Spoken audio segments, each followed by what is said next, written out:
పిల్లలు కానొచ్చిందంటే చాలు మస్తు మురిసిపోతుంటాడు మన ప్రధాని మోడీ సారు. మీటింగ్లకు పోయినా ఓపెనింగ్లకు పోయినా పిల్లలను ప్రేమగా పలకరిస్తాడు. ఇక పరీక్షలప్పుడు పిల్లల కోసం టైం కేటాయించి మరీ ధైర్యం చెప్పే ముచ్చట్లు చెప్తుంటాడు.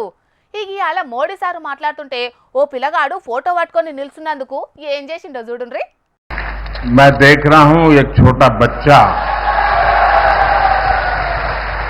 और कब से खड़ा है हाथ ऊपर करके।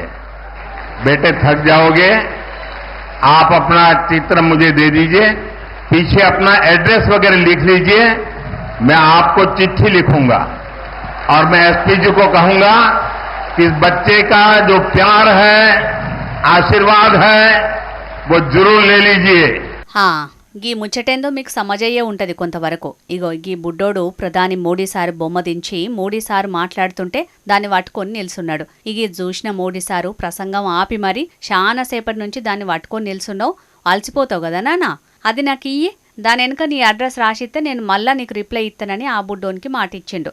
భద్రతా సిబ్బందికి ఆ బుడ్డోన్ దగ్గరికి పోయి జాగ్రత్తగా ఆ పోటువని తీసుకురారని చెప్పిండు. కొద్ది రోజులలో ఎన్నికలు జరగబోతున్న కేరళ రాష్ట్రంలో ఇవాళ ప్రధాని మోడీ సారు డౌరకు పోయిండు. తిరువనంతపురంలో ఏర్పాటు చేసిన ర్యాలీలో పాల్గొన్న మోడీ సారు అటెన్క ఏర్పాటు చేసిన సభలో మాట్లాడిండు. నడిమిట్లా ఈ బుడ్డోని చూసి ఇట్లా మాట్లాడేటాళ్లకు అక్కడున్నోళ్ళంతా పర్షాన్ అయ్యిర్రు. మొత్తానికైతే మోడీ సారు పిల్లల మీద ఎసొంటి ప్రేమను చూపిస్తాడనేది మల్లోపారి నిరూపణ చేసిండనుకుంటా పువ్వు పార్టీ కార్యకర్తలు సోషల్ మీడియాలో ఈ వీడియోను పొట్టు తిప్పుతున్నారు.